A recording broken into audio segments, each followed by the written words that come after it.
کشمیر میں ظلم کی انتہا ہو گئی ہے، اور بدقسمتی یہ ہے کہ کوئی بھی ان کی مدد کرنے کے لیے تیار نہیں ہے، ماں سوائے زبانی کلامی اور نعرے اور ریلیاں، اس سے ان کو کیا فائدہ پہنچ رہا ہے؟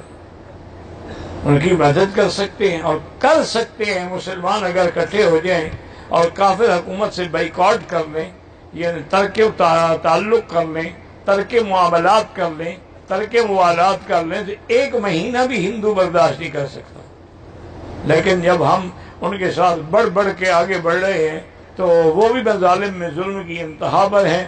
لیکن یقین کریں میں اللہ کے کعبے میں بیٹھ کے دعا بھی کرتا ہوں، اور وہ وقت بہت قریب ہے کشمیری ہو جب تمہاری فتح ہو۔ نصر من اللہ و فتح قریب، ان رحمت اللہ قریب من المحسنین۔ اور جب کوئی کسی کی مدد نہ کرے نا، ہر قرآن میں ينزل الغیث من بعد ما قنطوا، جب لوگ نا امید ہو جاتے ہیں تو میں بارش برسا دیتا ہوں۔ یا اللہ اب ہم کشمیر سے نا امید ہو گئے، اپنی رحمت کی بارش برسا، ان مظلوم کو ظلم سے بچا۔ یا الہ العالمین، کافروں کے ہاتھوں ہماری بہو بیٹیوں کی عزتیں لٹ رہی ہیں، یا اللہ ان کی عزتوں کی حفاظت فرما۔